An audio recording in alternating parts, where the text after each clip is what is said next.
Welcome class. Today we will study from the geography lesson number 2 interior of the earth. Guys, you know very well earth is a unique land because here we can get land, air, water that is very useful for our life. Guys, you know very well कि beginning time में अर्थ कैसे बहुत ही hot और मॉल्टन wave में थी, लेकिन धीरे धीरे ये कूल डाउन हुई और जो उसका प्रेजेंट फॉर्म है उस शेप में आ गई. ड्यूरिंग कूलिंग प्रोसेस जो डेंसर मटेरियल था like iron, nickel gathered in the centre, okay, और जो लाइटर वंस थे, लाइटर मटेरियल्स थे, वो सब कहाँ आउटर में आ गए. तो like silicon and aluminium stay in the outer shell because ये कैसे थे, लाइटर मटेरियल थे. देन अर्थ के बहुत सारे लेयर्स बन गए इस कारण से. ओके, तो let's we understand firstly interior of the earth. आपने देखा है जब हम अनियन को कट करते हैं तो उसमें बहुत सारी लेयर्स दिखती हैं, डिफरेंट डिफरेंट टाइप की लेयर्स दिखते हैं. तो फर्स्ट वाली थोड़ी थिन होती है और बाद में जो लेयर्स होती है वो थोड़ी थोड़ी थिक होते चली जाती है. तो इसी तरह यदि हम अर्थ की बात करते हैं तो यहाँ पर भी डिफरेंट लेयर्स होती है. This layers are broadly categorize as crust, mantle and core. तो हम इन तीनों भी लेयर्स को डीपली स्टडी करेंगे. Firstly we will study about the crust. If you will talk about the crust, crust जो है वो सॉलिड होती है और सबसे ऊपरी लेयर होती है crust. Okay, and it consist of continents and ocean basin. तो अब कॉन्टिनेंट यानी जो भी हम कॉन्टिनेंट पे रहते हैं वो सारे भी क्रस्ट के ऊपर आते. अब ओशियन बेसिन जो भी महासागर होते उसका जो तली रहती है वो भी तो क्रस्ट है ना. हाँ, कॉन्टिनेंट में जो है क्रस्ट का जो थिकनेस है वो ज़्यादा होता है, बट ओशियन बेसिन में वो थिकनेस कम हो जाता है. ओके गाइस, यदि हम कॉन्टिनेंट के थिकनेस की बात करेंगे, कॉन्टिनेंट में जो क्रस्ट का थिकनेस की बात करेंगे तो वो अबाउट 35 किलोमीटर होता है, जबकि ओशियन फ्लोर पर जो थिकनेस होता है वो अप्रॉक्सीमेटली 5 किलोमीटर होता है ना. क्योंकि ओशियन फ्लोर क्रस्ट जो होता है ओशियन फ्लोर में थोड़ा सा डीपली होता है, तभी तो उसमें वाटर जो है वो जमा रहता है ना, क्योंकि वो डीप में रहता है. और कॉन्टिनेंट में वहाँ पर सब क्या रहता है, रॉक्स रहती हैं, सैंड रहती है, तो इस तरीके से उसका थिकनेस जो है वो बढ़ते जाता है. बट ओशियन फ्लोर में थिकनेस कम होता है क्योंकि वहाँ तो वाटर भरा हुआ होता है. ओके गाइस, और यदि हम इसकी डेंसिटी की बात करें, किसकी डेंसिटी, क्रस्ट की डेंसिटी की बात करें, तो ये अप्रॉक्सीमेटली 2.7 ग्राम पर क्यूबिक सेंटीमीटर होता है. ओके, कितना होता है ये, 2.7 ग्राम पर क्यूबिक सेंटीमीटर. और the crust makes up only 0.5% of the volume of the earth. तो जो इसका वॉल्यूम होता है, यदि हम अर्थ को डिवाइड कर दे, उसका सारा मटेरियल अलग अलग लेयर्स के अकॉर्डिंग निकाल ले, तो जो क्रस्ट का जो वॉल्यूम है वो ओनली होता है 0.5%. ओके, इन्हें बहुत कम होता है as compare to other layer. Crust का वॉल्यूम जो होता है वो बहुत कम होता है. जो crust is made up of many elements जैसे ऑक्सीजन, सल्फर, सोडियम, बट इसमें सबसे ज़्यादा कौन होता है, मेजर एलिमेंट्स कौन से होते हैं, सिलिका और एल्यूमिनियम. ओके, तो इसे शॉर्ट में सियाल भी कहते हैं. एसआई, यहाँ पर SI stand for the silica and L stand for the aluminium. और ऐसे ही यदि हम ओशियन क्रस्ट की बात करें तो यहाँ पर mainly consist of silica and magnesium. तो ओशियन क्रस्ट में क्या होता है, सिलिका और मैग्नीशियम ही ज़्यादा रहते हैं, तो इसे हम शॉर्ट में बोलते हैं सीमा. ओके, यहाँ पर SI stand for silica and MA stand for the magnesium. Okay guys, तो now let's we move forward to understand mantle. Mantle is the second layer of the earth. Okay, तो second layer it means to, जो third layer है उसकी वो core है और first layer उसकी क्या हो गई, क्रस्ट, यानी बाहर में crust, then second one is mantle and third one is the core. Okay, तो ये मिडिल लेयर कहलाती है. मेंटल क्या कहलाती है, मिडिल लेयर कहलाती है. एंड ये it lies between the crust and core, middle है तो क्रस्ट और कोर के बीच में ही रहेगी ना। ओके गाइस, और इसका जो डेप्थ है वो अप्रॉक्सीमेटली 2900 किलोमीटर है ना। अभी हमने देखा था कि क्रस्ट का जो डेप्थ था वो अप्रॉक्सीमेटली कॉन्टिनेंट में 35 किलोमीटर था, बट मेंटल का जो डेप्थ है वो कितना है, 2900 किलोमीटर। ओके, और यदि हम डेंसिटी को कंपेयर करें तो यहाँ पर डेंसिटी, मेंटल में डेंसिटी हो जाती है 3.5 to 5.5 ग्राम पर क्यूबिक सेंटीमीटर। ओके, और क्रस्ट में आपको मालूम है 2.7 ग्राम ओनली था, और यहाँ पर बहुत अधिक है। और यदि हम इसके वॉल्यूम की बात करते हैं तो इसका डेप्थ के अकॉर्डिंग इसका वॉल्यूम भी देखो 16% of the volume of the अर्थ है ना। Mental consist of 16% of the volume of the earth. Okay guys, ऐसे ही यहाँ पर जो मेंटल में जो मेन एलिमेंट्स होते हैं वो कौन कौन से हैं, basalt, granite, sodium, magnesium, sulphur. But जो मेन एलिमेंट्स है ये सब तो रहते ही हैं, जो मेन एलिमेंट्स है मेंटल का उसको हम शॉर्ट में बोलते हैं सीमा। ओके, यहाँ पर भी सीमा, इट मीन्स टू यहाँ पर भी कौन सबसे ज़्यादा मिलता है मेंटल में, SI stand for, yes guys, silica, and Ma stand for the magnesium. Okay guys, let's we move forward to understand third layer of the earth, that is core. Okay, तो it is a inner most layer of the earth, यानी ये सबसे अंदर है इसलिए उसे हम क्या बोलते हैं, inner most layer of the earth. It's extend from 2900 kilometre to about 6400 kilometre below the crust. It means ये अप्रॉक्सीमेटली कितने किलोमीटर इसका थिकनेस है, 3500 किलोमीटर है ना, क्योंकि मेंटल कहाँ खत्म हो जाता है, 2900 किलोमीटर में, लेकिन उसके भी नीचे ये 6400 किलोमीटर तक जो है कोर है वो है। तो इसलिए इसका जो डेप्थ होता है वो अप्रॉक्सीमेटली 3500 किलोमीटर होता है। जब हम इसकी डेंसिटी की बात करते हैं तो ये बहुत डिफरेंट डेंसिटी की होती है, अप्रॉक्सीमेटली 9.9 से लेकर 13 ग्राम पर क्यूबिक सेंटीमीटर तक होती है ना। तो ये बहुत ही ज़्यादा होती है किससे, क्रस्ट और मेंटल से। और यदि हम इसके वॉल्यूम की बात करें तो अप्रॉक्सीमेटली 83% ऑफ वॉल्यूम जो होता है वो कोर का होता है ना। सबसे ज़्यादा वॉल्यूम किसका होता है, कोर का होता है। और इसका जो रेडियस की बात करें तो ये वही 3500 किलोमीटर होती है ना। It is mainly made up of निकल एंड आयरन। ओके, कौन किससे बना होता है, निकल and iron. It is also known as NiFe, NiFe. Okay, here Ni stand for the nickel and Fe stand for the ferrous, और उसे हम आयरन भी कह सकते हैं। Okay guys, this layer has very high temperature and pressure also. अब ये सबसे इनर मोस्ट पार्ट है ना, कोर जो है इनर मोस्ट पार्ट है, तो इसलिए उसका जो मेंटल का भी जो प्रेशर होता है वो भी आता है, क्रस्ट का भी प्रेशर आता है।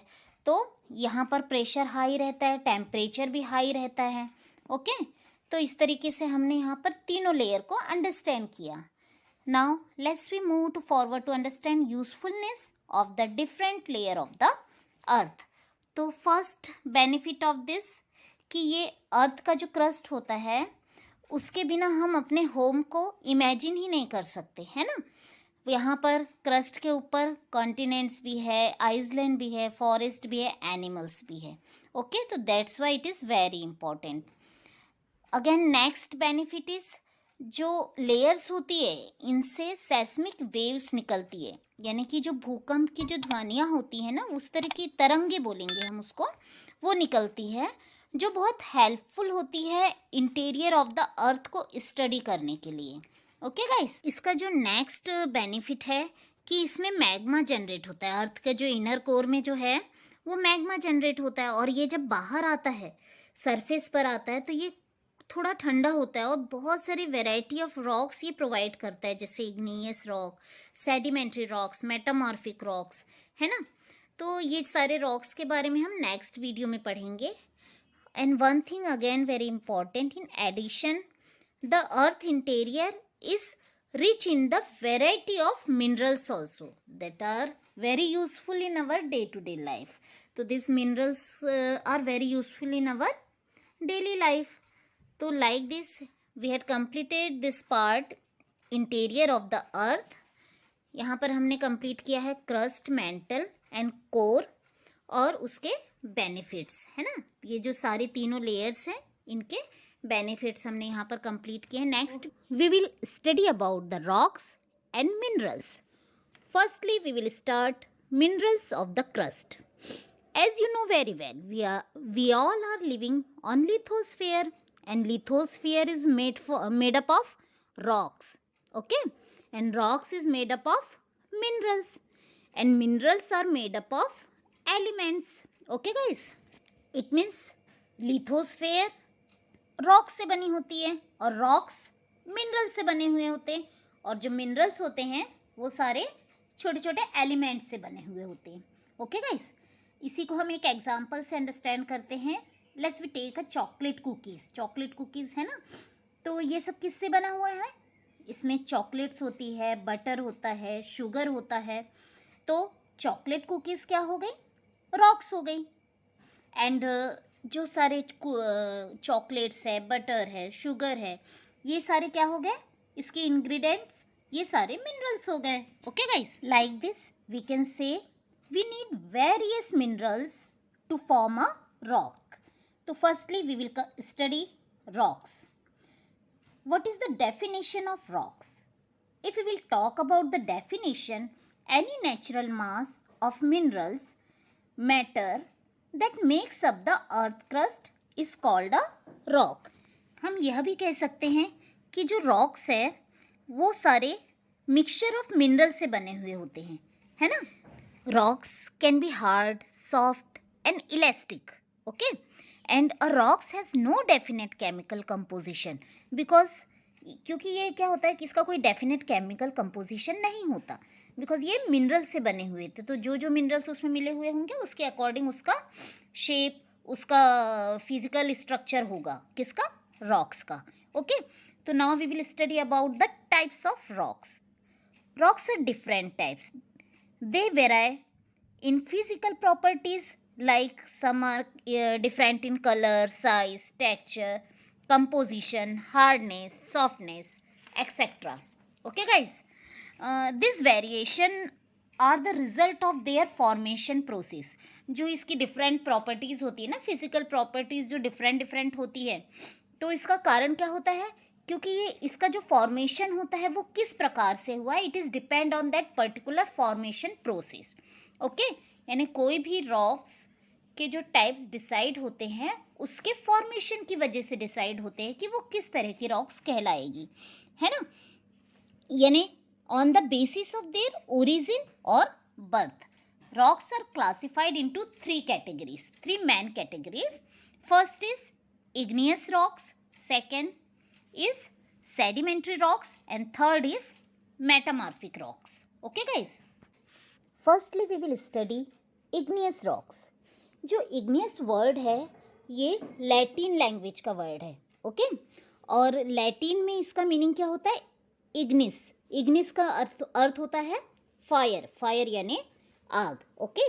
यानी इग्नियस कौन सी भाषा का वर्ड है? लैटिन का, और उसका मीनिंग होता है इग्निस, और इग्निस में इसका मीनिंग क्या होता है? फायर होता है, ओके. और if we will talk about the formation of igneous rocks, then जो लावा होता है, जो अर्थ में सेंटर में कोर में जो लावा होता है वो जब बाहर आता है, अर्थ के बाहर आता है, तो रॉक्स का फॉर्मेशन ले लेता है, सॉलिड हो जाता है, ठंडा हो जाता है, तो फिर रॉक्स का फॉर्मेशन करता है. तो बाहर आता है तब भी वो रॉक्स का फॉर्मेशन करता है, और समटाइम्स क्या होता है उसको बाहर आने के लिए जगह नहीं मिलती, तो वो अंदर के अंदर लावा जो होता है वो कूल डाउन हो जाता है और सॉलिड हो जाता है, तो वो भी एक प्रकार से रॉक्स होती है. तो इस प्रकार से दो टाइप की रॉक्स यहाँ पर बनती है. जब लावा बाहर नहीं आता है और अंदर के अंदर ही सॉलिड हो जाता है ठंडा होने के बाद, तो वो भी एक प्रकार की रॉक्स हो जाती है. और जब बाहर आ जाता है और फिर ठंडा होता है और सॉलिड होता है, तो वो भी एक प्रकार की इग्नियस रॉक्स ही होती है। ओके, एंड जब लावा अंदर रहता है, ओके, अर्थ के जब अंदर रहता है तो उसे क्या कहा जाता है? मैग्मा कहा जाता है। ओके, और जब यही लावा वॉल्केनिक इरप्शन के द्वारा बाहर आ जाता है, अर्थ के बाहर आ जाता है, तो अर्थ सरफेस पे आ जाता है, तो इसे क्या कहा जाता है? लावा। तो आप समझ गए, मैग्मा और लावा में ये डिफरेंस भी है। जब वो अर्थ के अंदर है लावा, तो वो मैग्मा कहलाएगा, और जब लावा अर्थ के बाहर आ जाता है, सरफेस पे आ जाता है, तो वो लावा कहलाता है। Okay, this rocks are also called primary rocks, है ना। प्राइमरी रॉक्स क्यों कहते हैं? क्योंकि जो रॉक साइकिल है उसमें जो बेसिक रॉक है वो इग्नियस रॉक्स ही होती है ना। ये एंसेटर्स होती है किसके? सारे रॉक्स की, यानी सभी रॉक्स का जो जन्मदाता कह सकते हैं, वो कौन सी रॉक्स होती है? इग्नियस रॉक्स होती है। ओके, और जो भी अर्थ का जो हम बोल सकते हैं लिथोस्फेयर का जो मैक्सिमम पार्ट है, यानी कि अप्रोक्सीमेटली 85% पार्ट जो है वो इग्नियस रॉक से बना हुआ है, और rest are other rocks. Okay, जो इग्नियस रॉक्स है that is occur in large shapeless masses, not in layers.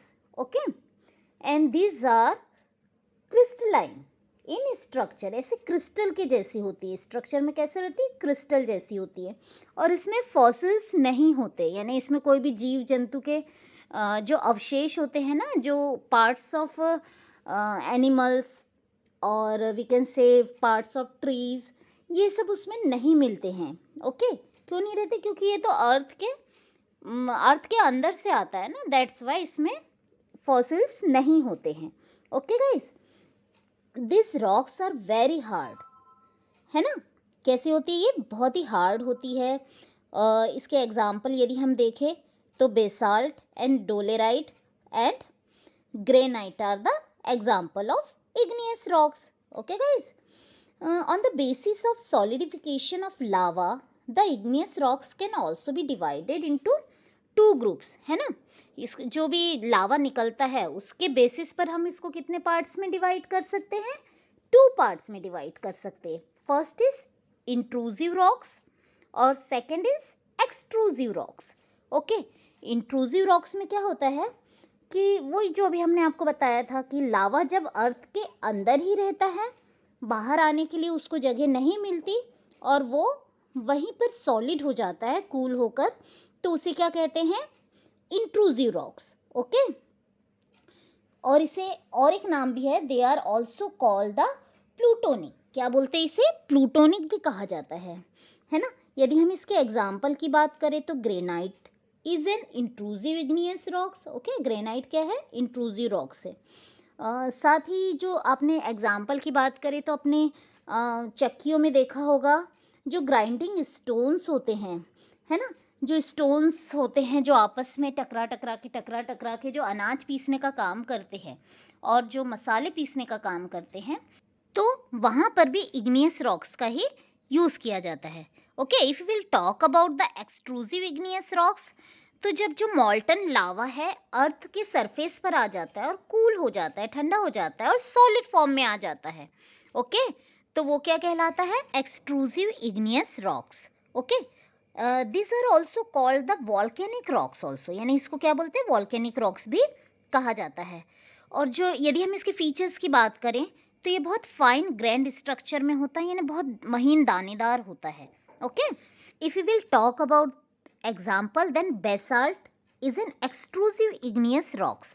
Okay guys, and जो इंडिया का डेक्कन प्लेटू है वो बेसाल्ट से ही बना हुआ है। Okay, this rocks form black soil which is the best for the cotton cultivation, है ना। इससे क्या मिलती है हमको? ब्लैक सॉइल मिलती है जो कॉटन की खेती के लिए बहुत ही यूजफुल होती है।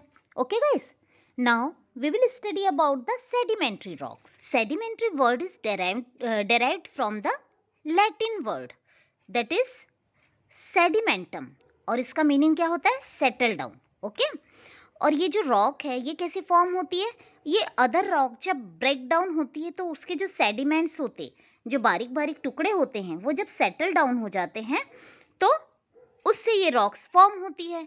और आप यदि अपनी बुक में इसका पिक्चर देखें, यहाँ पर मैं पिक्चर लगा दूंगी तो आप देखना वहाँ पर लेयरदार रहती है ना। जो सेडिमेंट्री रॉक्स है वो कैसी रहती है, लेयर्स में होती है। और इसके जो ब्रेक डाउन होने का रीज़न क्या होता है, अदर रॉक्स जब ब्रेक डाउन होती हैं तो जो रनिंग वाटर रहता है, यदि आप किसी भी पत्थर को आप देखना नदी में रखो, वो कुछ समय बाद थोड़ा सा छोटा छोटा छोटा या घिसते चले जाता है ना। तो उससे उसके सेडिमेंट्स जो है वो फ्लो करके बह जाते हैं, हवा के द्वारा भी, विंड के द्वारा भी, ग्लेशियर्स से भी ऐसा अक्सर होता है। तो ये सारे जो एलिमेंट्स है, सेडिमेंट्स है, ये सारे एक जगह गैदर होते हैं और धीरे धीरे आफ्टर अ लॉन्ग टाइम क्या बनाते हैं, वो सेडिमेंट्री रॉक्स बनाते हैं। ओके, समटाइम रॉक्स भी कहते हैं रोल डाउन होती है, ऐसे लुढ़कते लुढ़कते जाती है तो टूटते जाती है, क्रैक होती है, एक दूसरे से टकराते हैं पत्थर, रॉक्स टकराते हैं तो उससे भी क्या होता है, स्मॉल पार्टिकल्स बनते हैं और ये धीरे धीरे ये सारे सेडिमेंट्स जो है वो जमा हो जाते हैं वेदरिंग के द्वारा। Weathering it means to weather, running water, wind and glaciers के द्वारा ये फ्लो होते हैं और पहले तो टूटते हैं फिर फ्लो होते हैं, एक जगह जमा होते हैं और ये सारे सेडिमेंट्स जो है वो रॉक्स बनाते हैं। ओके, अगेन गाइस, इस रॉक्स को, सेडिमेंट्री रॉक्स को हम स्टार्टिफाइड रॉक्स भी बोलते हैं। क्यों स्टार्टिफाइड? इट मीन्स टू लेयरदार रॉक्स, क्योंकि इसमें बहुत सारी लेयर्स होती है ना, इसलिए इसे क्या बोलते हैं, स्टार्टिफाइड रॉक्स।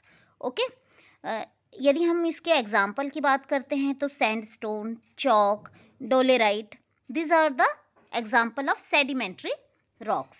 अगेन इस तरह की रॉक्स में क्या होता है कि फॉसिल्स भी बहुत होते हैं, क्योंकि जो डेड एनिमल्स है, प्लांट्स है और अदर माइक्रो ऑर्गेनिज्म है, ये सारे इसके अंदर दबते जाते हैं धीरे धीरे, कुछ आते बैठते मर जाते, वहीं पर दब जाते, पेड़ पत्तियां जो गिरते हैं वो उसमें दब जाते, उसके ऊपर अगेन सेडिमेंट्स आ जाते हैं। तो इस तरह से यहाँ पर आपको फॉसिल्स भी बहुत मिलते हैं।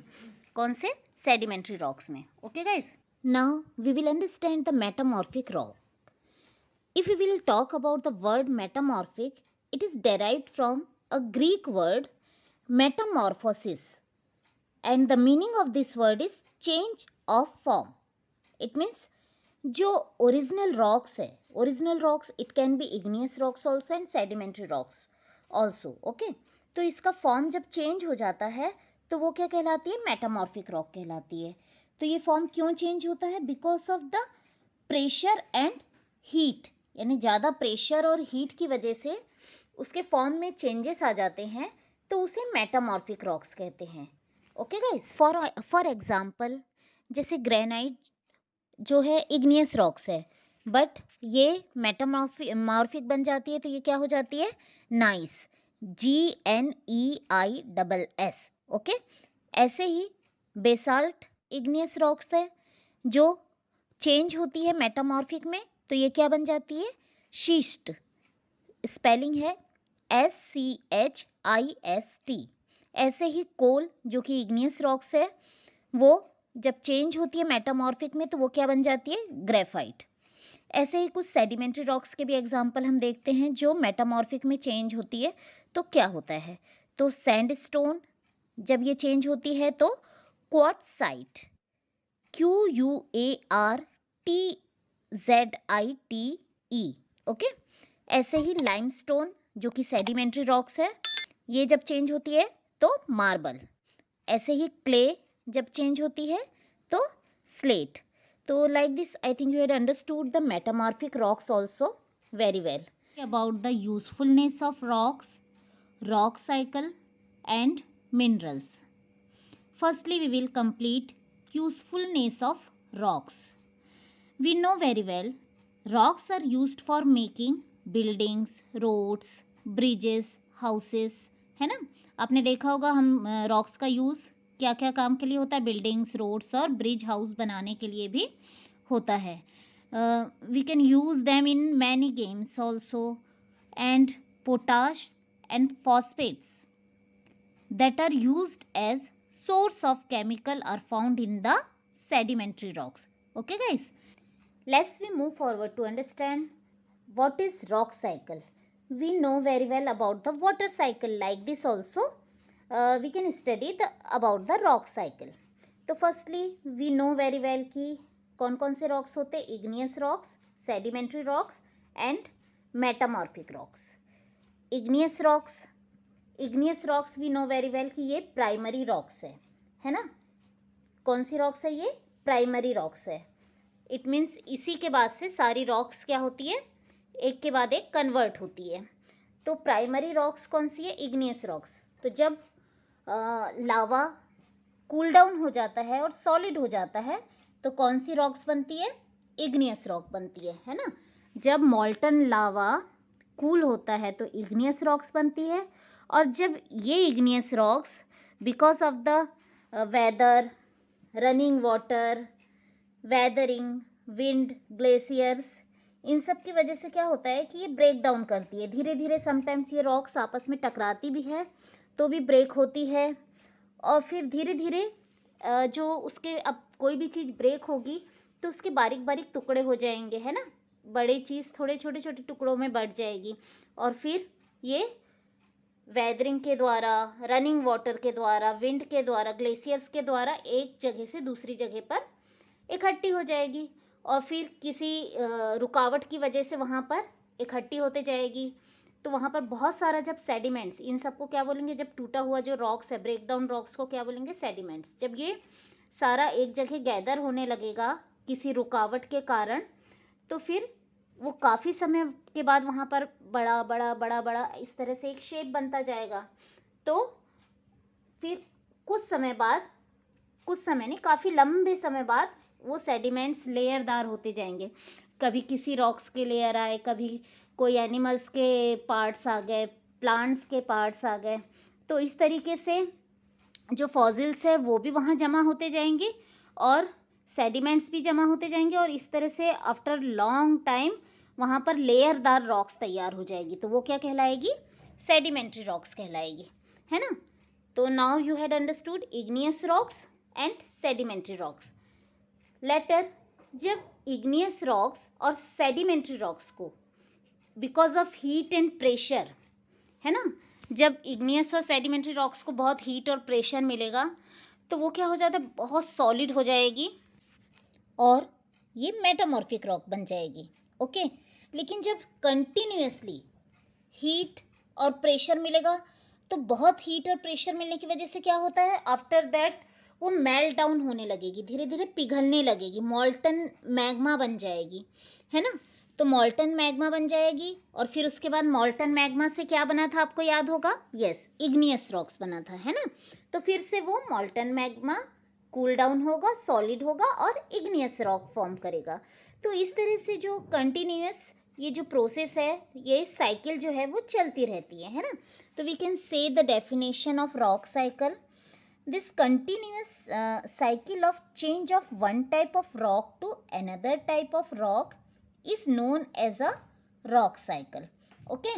तो इसको बहुत थोड़े समय में हो जाता है कि ये सब नहीं, इसको बहुत थाउजेंड्स ऑफ ईयर्स लगते कंप्लीट होने के लिए एक रॉक साइकिल को।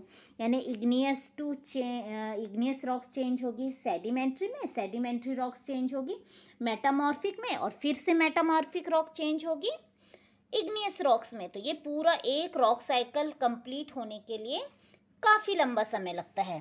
Okay guys, now we will understand what is minerals. You know very well guys कि मिनरल्स से ही क्या बनती है? रॉक्स बनती है ना। मेन कंपोनेंट्स क्या है रॉक का?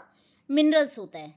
तो these are the natural inorganic substance. कैसे? ये इनऑर्गेनिक सब्सटेंस है which have a definite chemical composition. क्या होता है? definite chemical composition भी होता है and physical properties also. definite chemical composition होता है minerals का, और definite physical properties भी होती है। ओके, तो कुछ हम इसके फीचर्स के बारे में और समझते हैं।